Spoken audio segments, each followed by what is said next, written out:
Saya kira ke depan kita juga harus tambah tanam kelapa sawit. Nggak usah takut. Apa itu katanya apa? Membahayakan apa itu deforestation, ya kan? Namanya kelapa sawit ya pohon.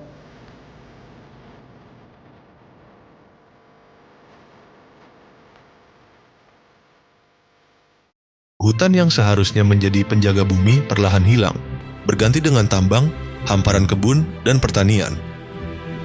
Manusia membutuhkannya untuk pangan, tetapi apa dampaknya bagi bumi, bagi iklim, dan bagi masa depan kita? Inilah deforestasi, luka besar Indonesia.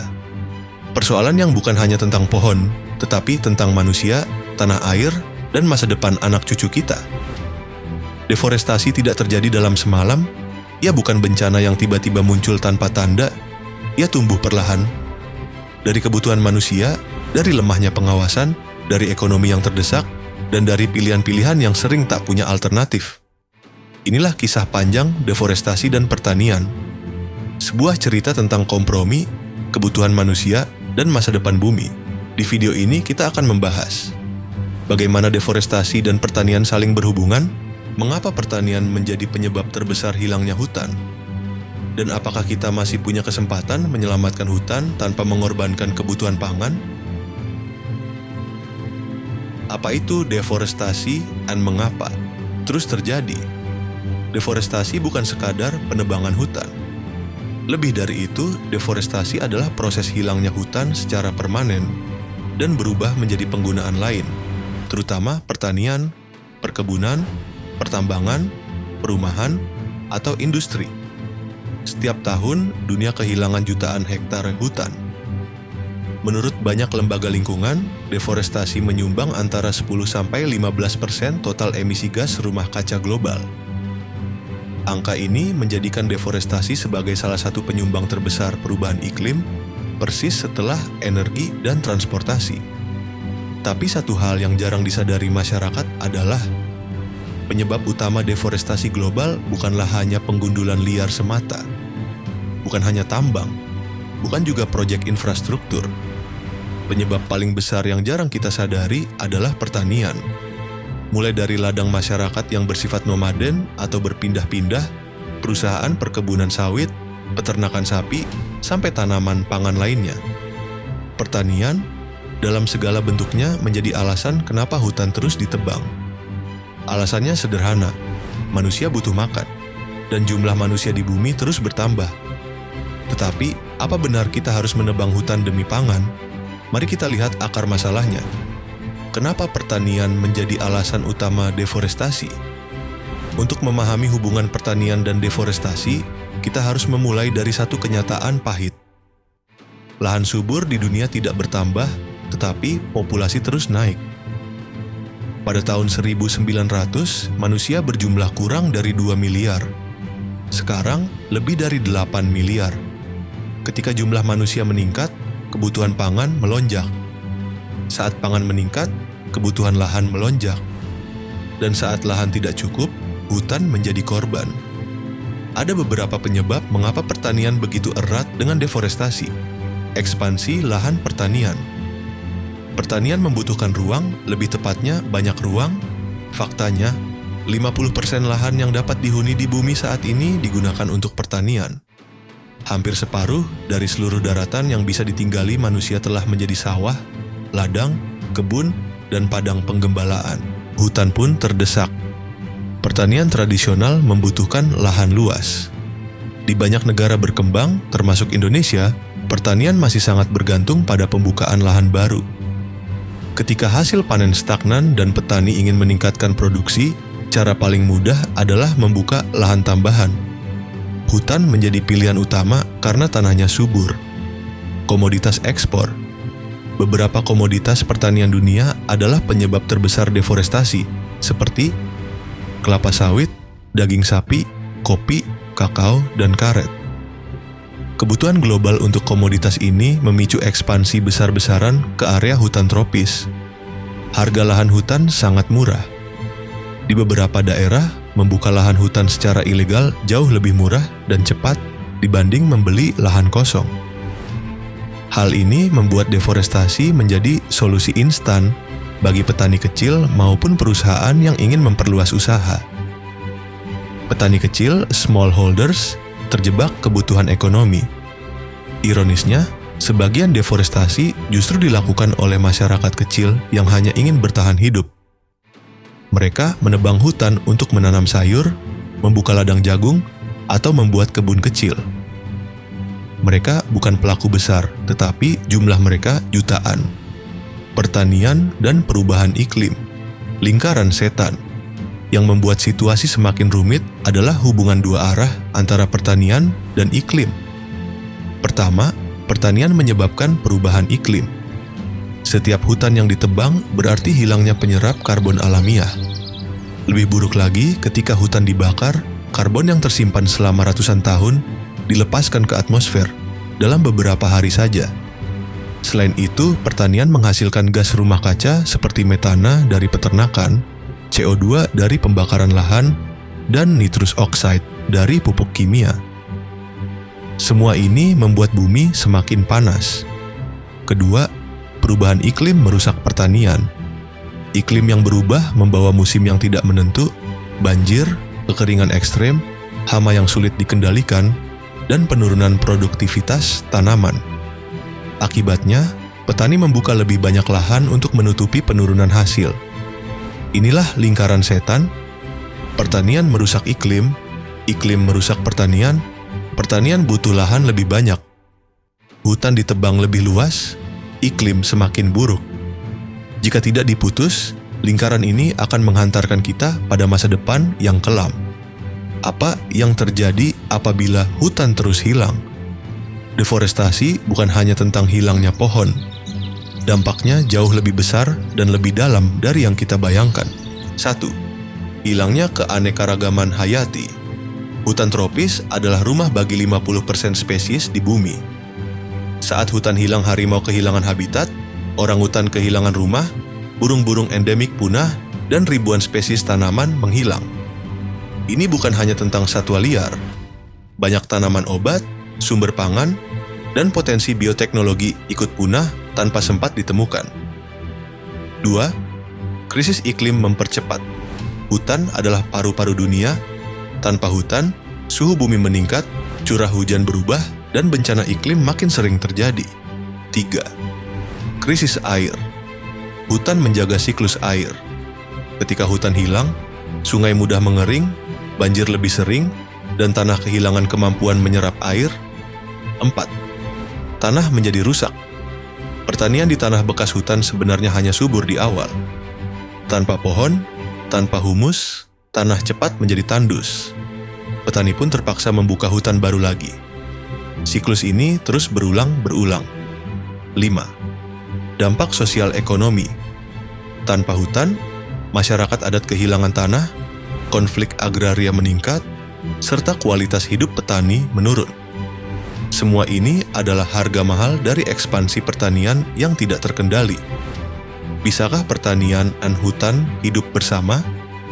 Jawabannya, bisa, tetapi butuh pendekatan berbeda. Bukan pertanian lama yang hanya mengandalkan buka lahan. Dunia sedang bergerak ke era baru pertanian, lebih modern, lebih efisien, dan lebih ramah lingkungan. Berikut adalah solusi yang sedang berkembang di banyak negara. 1. Pertanian intensifikasi berkelanjutan. Sistem pertanian ini meningkatkan produksi per unit lahan sambil meminimalkan dampak negatif terhadap lingkungan. Intinya, meningkatkan hasil tanpa membuka lahan baru. Caranya adalah dengan mengoptimalkan penggunaan sumber daya yang ada, lahan, air, tenaga kerja, tanpa membuka lahan baru, dan menerapkan praktik-praktik yang ramah lingkungan untuk mencapai keseimbangan antara hasil panen yang lebih tinggi dan kelestarian ekosistem. 2. Agroforestry. Ini adalah sistem yang menggabungkan pertanian dengan pohon. Contohnya, kopi di bawah pohon peneduh, kakao di bawah naungan pohon besar, atau peternakan sapi di padang yang ditanami pohon. Hutan tetap hidup, petani tetap panen. 3. Reforestasi dan zero deforestation. Reforestasi adalah upaya penanaman kembali hutan di area yang sebelumnya pernah berhutan, tetapi telah ditebang atau mengalami kerusakan akibat deforestasi atau degradasi.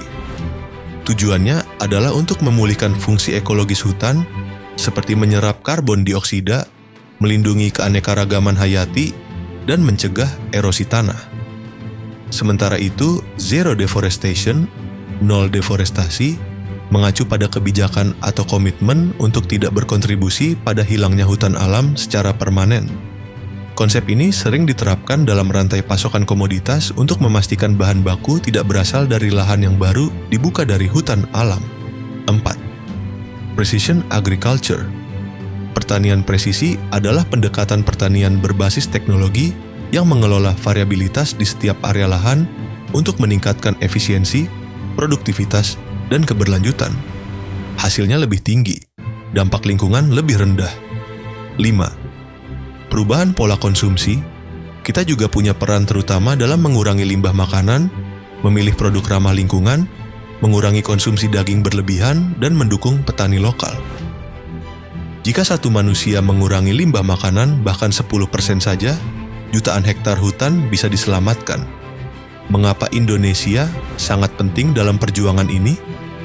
Indonesia adalah salah satu pusat keanekaragaman hayati terbesar di dunia. Hutan tropis Indonesia termasuk yang paling kaya, paling unik, dan paling luas.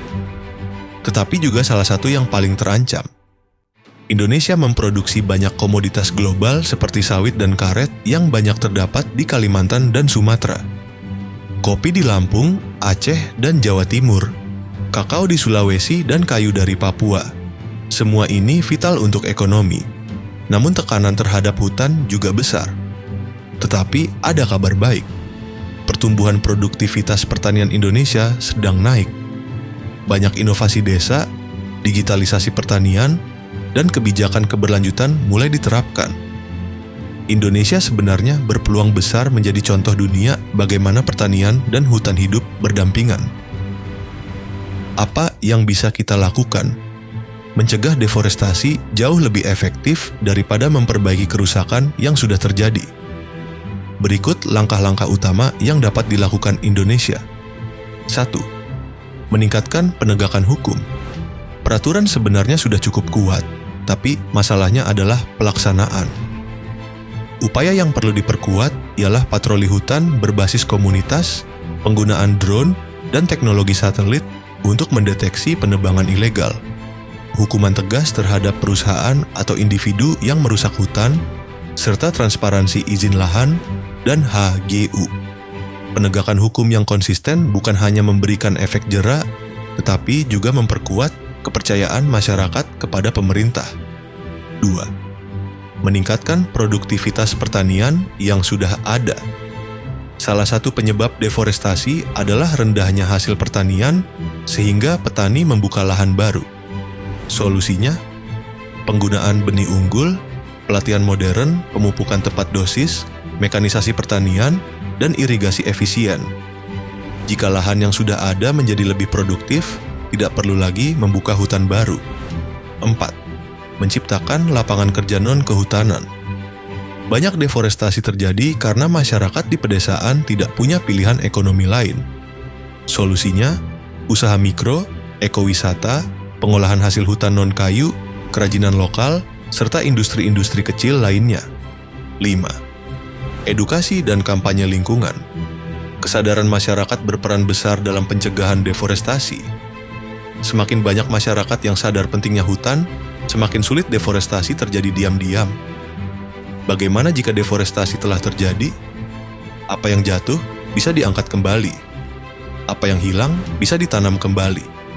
Dan hutan, meski luka, punya kemampuan untuk pulih jika diberi kesempatan. Berikut cara mengatasi deforestasi yang sudah terjadi. Reforestasi, menanam, kembali harapan. Reforestasi bukan sekadar menanam pohon. Ini adalah menanam masa depan. Pohon tidak hanya mengisi ruang kosong, tetapi menghidupkan kembali tanah yang mati. Mengembalikan hutan ke pelukan masyarakat adat. Di banyak tempat, hutan yang dikelola masyarakat adat justru lebih terjaga dibanding hutan yang dikelola perusahaan. Mereka hidup dari hutan, mereka mengenal hutan, dan mereka menjaga hutan, bukan karena diwajibkan, tetapi karena itu adalah identitas.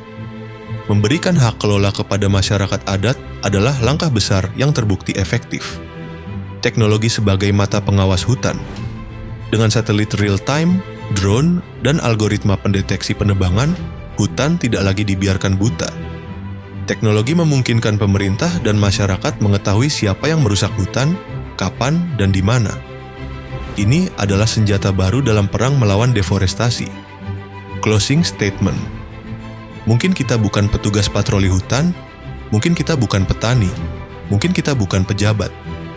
Namun kita tetap punya peran yang kuat. Kurangi sampah makanan, gunakan kertas dan kayu secara bijak, pilih produk bersertifikasi ramah lingkungan, dukung petani lokal, dan sebisa mungkin suarakan edukasi di media sosial. Terkadang, perubahan besar dimulai dari langkah kecil. Pada akhirnya, masalah deforestasi dan pertanian bukanlah sekadar konflik antara manusia dan alam. Ini adalah kisah tentang keseimbangan, karena kita tidak bisa berhenti makan, dan kita juga tidak bisa hidup tanpa hutan, tetapi keduanya bisa berjalan bersama. Hutan yang lestari bukan berarti manusia tidak bisa berkembang. Pertanian yang produktif bukan berarti hutan harus hilang. Kita hanya perlu cara baru, pola pikir baru, dan keberanian untuk berubah. Jika kita bisa mengubah cara kita bertani, membeli, dan mengonsumsi makanan, maka jutaan hektar hutan bisa diselamatkan. Suhu bumi bisa distabilkan. Masa depan anak cucu kita bisa lebih cerah. Hutan adalah warisan terbesar bumi. Pertanian adalah fondasi kehidupan kita. Mari kita jaga keduanya sebelum semuanya terlambat.